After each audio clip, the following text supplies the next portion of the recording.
Her wedding day. It should have been a frozen moment of pure joy. Instead, it was a masterclass in subtle anguish. She traced the outline of her own figure, resplendent in ivory silk, nestled securely in Michael's arms. His smile was genuine, his eyes crinkled with adoration, but just beyond them, her parents stood with expressions so meticulously curated they were masks. Their smiles were tight, their eyes held a distant, critical sheen, a barely concealed dissatisfaction that had cast a long, unnatural shadow over the entire day, a shadow that still constricted her heart half a decade later. The memory of that morning in her parents' 1980s colonial house in Hartford was etched in painful detail. Amid the chaos of preparations for their modest ceremony, her mother had floated through the fragrant steam of hairspray and the rustle of taffeta to offer a backhanded blessing. "You look adequate, Linda," she had said, adjusting a non-existent wrinkle on her own dress. "When Caitlin gets married, of course, we'll have to do something truly grand. Perhaps that beautiful hotel near West Farms Mall. It's more her style, don't you think?" The words had landed like a shard of ice in Linda's stomach. It was Michael who had melted it, his hands warm on her bare shoulders, his voice a soft murmur against her ear. "Forget it, my love. Today is about us, our future." She could still feel the ghost of that warmth, a stark contrast to the cold dread now coiling within her. She had spent a lifetime weathering such comparisons, growing up in the quiet, tree-lined streets of suburban Hartford. Her sister Caitlin had always been the sun around which her parents' universe revolved. "Caitlin is so compassionate. She'll find a job helping people," her mother would sigh with pride, as if Linda's sharper intellect was a cold and lesser gift. Even when Linda graduated valedictorian, her parents' conversation had swiftly pivoted to Caitlin's latest cheerleading triumph. "You're smart. You'll always land on your feet," her father would intone, his favorite mantra. "Caitlin needs our support."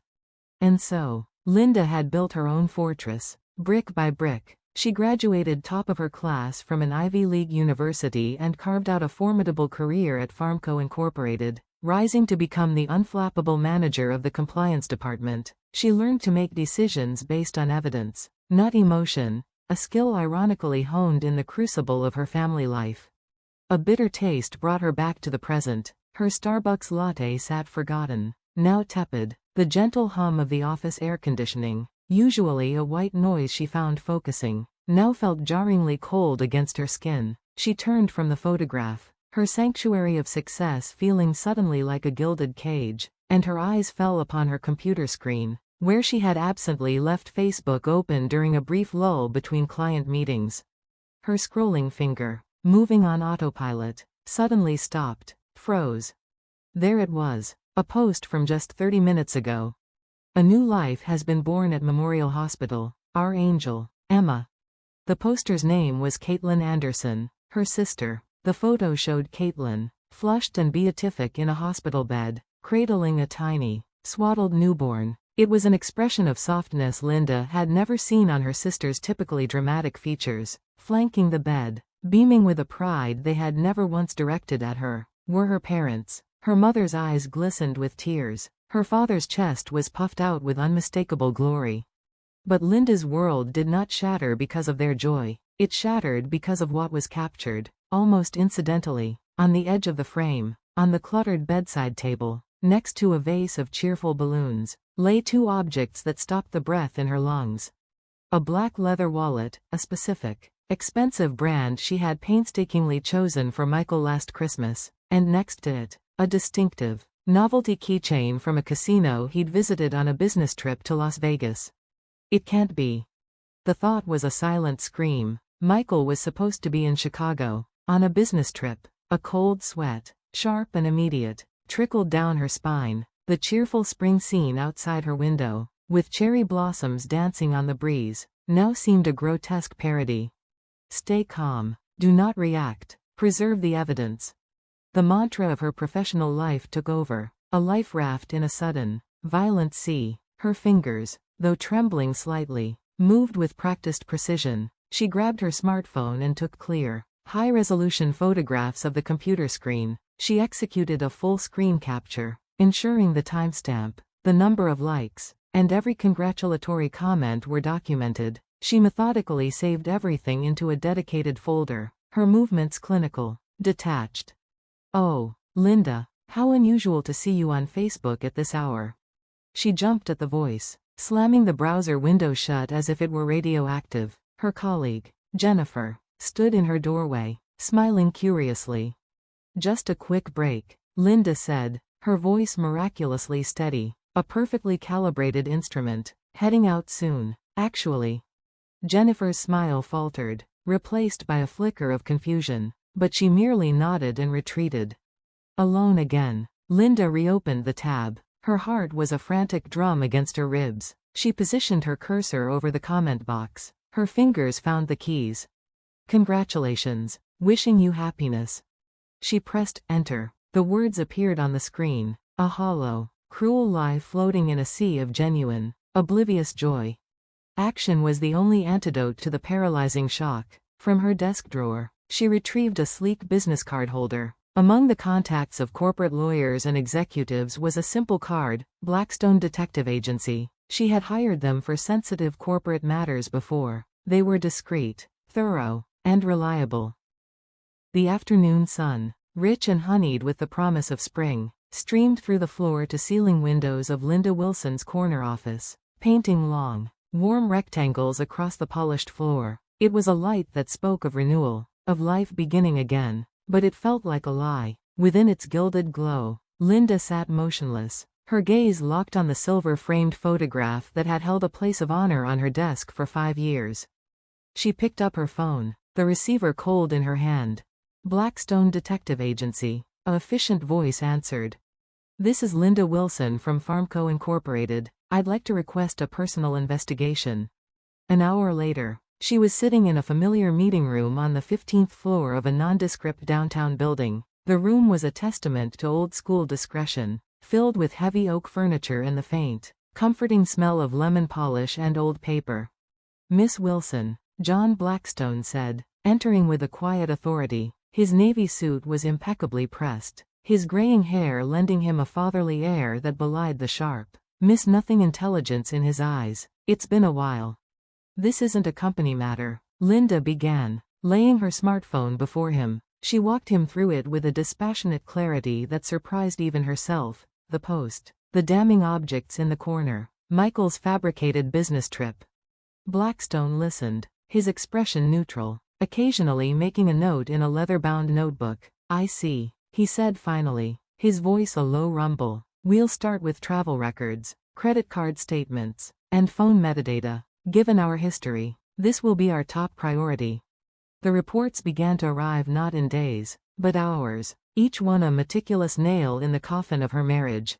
First, the travel records, no airline reservation to Chicago. Instead, a booking at the Ritz-Carlton, a short walk from Memorial Hospital. Security photos, grainy but undeniable, showed Michael and Caitlin, intimate and laughing, in the hotel lobby. Then, the credit card history, a trail of luxury, dimers at exclusive restaurants, purchases from high-end boutiques, and, most devastatingly, recurring transactions from an upscale baby boutique over the past 6 months. Finally, the phone records. Blackstone slid the document across the desk, a matrix of numbers and times, highlighting a pattern of calls that spanned hundreds of instances over the past year, most occurring during the late hours Linda was working at the office. "And the hospital records confirm it," Blackstone added softly, placing another file before her. "Pregnancy confirmed 9 months ago. The due date aligns perfectly with the inception of your husband's business trips." The evidence was overwhelming, irrefutable, a complete narrative of betrayal, documented in cold, hard fact. "With this, you will have a significant advantage in any divorce proceeding," Blackstone stated. "I can recommend an excellent attorney." As he spoke, Linda's phone buzzed on the table. Another notification lit up the screen, more likes, more effusive comments on her sister's post. Her own solitary comment, "Congratulations," stared back at her, a monument to her composure and her desolation. "Miss Wilson," Blackstone said, his tone shifting to one of genuine respect. "In my line of work, I rarely see someone handle news of this magnitude with such fortitude." Linda offered a thin, brittle smile that didn't reach her eyes. It's what I do. I don't deal in emotions. I deal in evidence. I follow procedures. She stood, gathering her things, her posture straight. This isn't an ending, Mr. Blackstone. It's a new beginning. She paused at the door, hand on the knob, and turned back one last time, her voice firm. There is one more thing. Could you investigate my parents as well? I have a strong suspicion they were complicit in this. Blackstone met her gaze and gave a single, solemn nod. The unspoken understanding of a new, deeper layer of betrayal passed between them. Stepping out into the twilight, Linda inhaled the cool evening air. The city was alive with the rhythm of people heading home, to their families, to their lives. She hailed a cab and slid into the back seat, giving the driver the address. As the city lights began to blur past, she looked down at the wedding ring on her finger, a symbol of a love she now knew had always been conditional. A promise that had been broken long before she had the evidence to prove it. She quietly twisted it off and held it in her clenched fist. Its cold metal bite a final, definitive sensation. The chapter was closed. The investigation was just beginning. Inside the frame was a ghost, her wedding day. 5 years dissolved as she stared at the photograph. There she was, a vision in ivory silk, nestled in the secure embrace of Michael, whose smile, even now, seemed genuine in its adoration, but her eyes, as they always did, were drawn to the periphery, to her parents. Their smiles were a masterclass in performative joy, tight and unconvincing, their eyes holding a distant, critical chill that had seeped into the very fabric of that day. It was a shadow that had never lifted, a permanent constriction around her heart. The memory of that morning in her parents' 1980s Hartford Colonial was etched in acid. Amid the chaos of preparations for their modest ceremony, her mother had floated over, a phantom of passive aggression amidst the hairspray and taffeta. "You look adequate, Linda," she had said, adjusting a non-existent wrinkle on her own dress. "When Caitlin gets married, of course, we'll have to do something truly grand. Perhaps that beautiful hotel near West Farms Mall. It's more her style, don't you think?" The words had landed like a shard of ice in her stomach. It was Michael who had melted it, his hands warm on her bare shoulders, his voice a soft murmur against her ear. "Forget it, my love. Today is about us, our future." She could still feel the ghost of that warmth, a stark contrast to the cold dread now coiling within her. A lifetime of such comparisons had forged her. In the quiet, tree-lined streets of suburban Hartford, Caitlin had always been the family's golden sun. "Caitlin is so compassionate. She'll find a job helping people," her mother would sigh, as if Linda's formidable intellect was a cold and lesser gift. Even her valedictorian speech had been mere background noise to her parents' discussion of Caitlin's cheerleading exploits. "You're smart. You'll always land on your feet," was her father's refrain. "Caitlin needs our support." So, Linda built her own fortress. She graduated summa cum laude and carved a kingdom in the compliance department of Farmco Incorporated. Becoming its unflappable manager, she learned to prioritize evidence over emotion, a skill honed in the crucible of her family life. A bitter taste brought her back. Her Starbucks latte sat forgotten, now tepid. The gentle hum of the air conditioning felt suddenly arctic. She turned from the photograph, her sanctuary of success now feeling like a gilded cage, and her eyes fell on her computer screen, where Facebook was idly open. Her scrolling finger, moving on autopilot, stopped, froze. There it was, a post from 30 minutes ago. "A new life has been born at Memorial Hospital. Our angel, Emma." The poster, Caitlin Anderson, her sister. The photo showed Caitlin, flushed and beatific in a hospital bed, cradling a newborn. Flanking her, beaming with a pride they had never bestowed upon Linda, were her parents. Her mother's eyes glistened with tears. Her father's chest was puffed out. But Linda's world did not shatter because of their joy. It shattered because of what was captured. Incidentally, on the edge of the frame, on the cluttered bedside table lay two objects that stopped her breath. A black leather wallet, the specific, expensive brand she had bought Michael for Christmas, and next to it, the distinctive novelty keychain from his Las Vegas business trip. It can't be. The silent scream echoed in her mind. Michael was in Chicago, on a business trip. A cold, sharp sweat trickled down her spine. Stay calm. Do not react. Preserve the evidence. Her professional mantra took over. Her fingers, though trembling slightly, moved with clinical precision. She photographed the screen, executed full-screen captures, timestamp and all, and saved everything into a dedicated folder. Oh, Linda, on Facebook? That's a first. She slammed the browser shut. Her colleague, Jennifer, stood in the doorway, smiling curiously. Just a quick break, Linda said, her voice a perfectly calibrated instrument of steadiness. Heading out soon. Alone again. She reopened the tab. Her heart hammered against her ribs. She positioned her cursor over the comment box. Congratulations. Wishing you happiness. She pressed enter. The hollow words floated in a sea of genuine, oblivious joy. Action was the only antidote. From her desk drawer, she retrieved a card. Blackstone Detective Agency. She dialed the number. Blackstone Detective Agency. This is Linda Wilson from Farmco. I'd like to request a personal investigation. An hour later, she sat in their familiar, oak-paneled meeting room. John Blackstone, with his graying hair and razor-sharp eyes, listened as she laid out the digital crime scene with dispassionate clarity. I see, he rumbled, making notes. We'll start with travel records, credit card statements, phone metadata. This is our top priority. The reports came in hours, each a meticulous nail in the coffin of her marriage. No flight to Chicago, a booking at the Ritz-Carlton near the hospital, security photos of Michael and Caitlin, intimate and laughing, a trail of credit card receipts for luxury dinners, boutiques, and 6 months of purchases from a high-end baby store, phone records revealing over 500 calls, mostly during Linda's late nights at the office. And the hospital records confirm it, Blackstone said softly. Pregnancy confirmed 9 months ago. The due date aligns perfectly with the inception of your husband's business trips. The evidence was irrefutable. With this, you will have a significant advantage, Blackstone stated.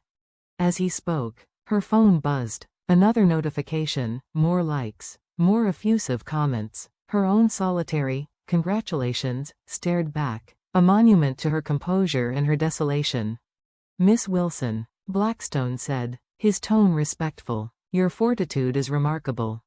Linda offered a thin, brittle smile. Ideal in evidence. I follow procedures. She stood, straightening her posture. This isn't an ending. It's a new beginning.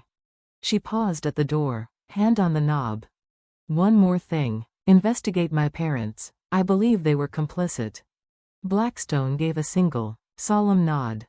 Stepping into the twilight, Linda inhaled the cool air. She hailed a cab, and as the city lights blurred past, she looked at the wedding ring on her finger. She twisted it off. Its cold metal bite a final, definitive sensation. The chapter was closed. The investigation was just beginning. The familiar brass knocker on her parents' door felt heavier than ever. Linda took a deep breath. The final report from Blackstone, a weighty truth in her bag. Sarah Cohen, her formidable divorce attorney, stood beside her, a silent pillar of support. The afternoon sun, a liquid gold that promised renewal, streamed through the floor-to-ceiling windows of Linda Wilson's corner office. It was a light that should have felt warm, hopeful. Instead, it felt like an accusation, illuminating the silver frame on her desk with a cruel, clarifying glare. Her mother answered, a flicker of tension in her, "Oh, Linda, how unusual." The living room was a museum of family pretense. Her father pretended to read his paper. Caitlin, in a flashy dress, held the baby. Michael stood by the window, a guilty statue. Thank you for gathering, Linda began, her voice steady. The sound of Cohen opening her briefcase cracked the silence. What is this? Her mother asked, her anxiety palpable. A discussion of the truth. Linda laid the evidence on the coffee table, hotel photos, credit statements, hospital records, and the damning message logs between her parents and Caitlin. Panic flashed across her father's face. This is... Wait, let me explain. Michael blurted out. It started as sympathy. She was lonely. Lonely? Linda's voice held its first tremor. Or were you bored? I love you. Can we start over? Start over? Incredulous laugh escaped her. After this? Caitlin shoved the baby into their mother's arms instead, her face a mask of long-suppressed pain. Yes, I did it. I wanted to ruin your perfect life. Linda is smart. Linda is excellent. Linda is. You ruined mine. Her mother tried to shush her. No, Mom. I wanted her to have a taste of it. Be quiet, her father shouted, but the command was hollow. And you, Linda said, turning her calm fury on him. You knew. The report is clear. You turned a blind eye. The room fell silent save for her mother's quiet sobs. Cohen cleared her throat gently. Mrs. Anderson, the lawyer addressed her. Perhaps you could tell us about your past? Her mother went sheet white. How? We know everything, Linda said. Your teenage pregnancy, the hasty marriage. Is that why you were so obsessed with Caitlin's happy marriage? Is that why my wedding wasn't grand enough? I didn't want her to struggle like I did. Her mother cried, her voice breaking. Appearances matter. And what of my life? Linda's composure finally cracked, emotion raw in her voice. What of my happiness? Her father stood. Linda, you allowed this, she interrupted, her gaze sweeping over them all. You sacrificed my marriage on the altar of family appearances. No one could argue. The evidence was too absolute. Now, the schedule, Linda said, her voice steel once more. Cohen produced documents. Divorce mediation. I will be reporting the inappropriate relationship to both their employers tomorrow. Wait, Caitlin shrieked. My job. You should have considered the consequences, Linda said coldly. Social media announcement? Cohen confirmed. As planned. Linda, please, Michael begged. I will be seeking substantial compensation from you, she stated, ignoring him, and funds from the sale of this house to facilitate your relocation. The house? Her father gasped. Your credibility here is finished. The baby began to wail. Her mother simply rocked it, defeated. The perfect family portrait had crumbled into dust. We're done here. Linda stood. Cohen gathered the papers. Linda, her mother whispered, a final, feeble plea. I am going to be happy, Linda said, turning her back on them all. Truly happy. This time. She didn't look back. Her new life had already begun. 1 year later, spring again. From her new corner office on the top floor, Linda looked down at the city. 3 months into her role as director of compliance, the space still smelled of new furniture and possibility. On her desk lay a Businessweek article featuring her photo under the headline, Female Leader Building a New Era in the Pharmaceutical Industry. Ms. Wilson, the board is ready, her secretary, Jessica, announced. Thank you. 5 minutes. Outside, the sky was a clear, brilliant blue after a spring storm. Her phone vibrated. A news alert. Former Goldman and Partners analyst denied new position on West Coast. She knew it was Michael. His life had unraveled completely. Another tab showed an article about a suspended nursing license. Caitlin, fired and unemployable, had moved back in with their parents. Her parents had finally sold the colonial house and moved away, their reputations in tatters. For two people who prized appearance above all, it was the ultimate punishment. In the end, the facade cost them everything. Linda murmured, though she felt no triumph, only a distant, quiet pity. From her drawer, she took out the wedding photograph. The faces that once caused her pain now seemed like strangers from a story she had long since finished reading. She fed it calmly into the shredder. Her life now was her own. Yoga on weekends, brunch with new friends, quiet dinners made with ingredients from Whole Foods. It was a luxurious, self-determined peace.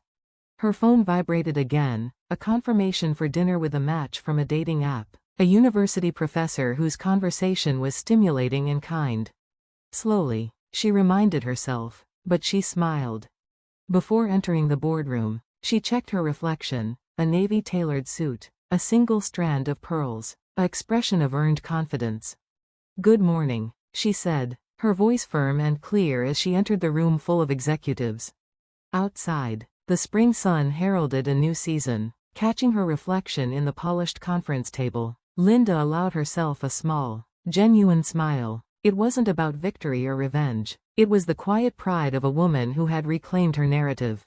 Shall we begin? Linda's voice echoed, not as an end, but as the opening line of her next chapter.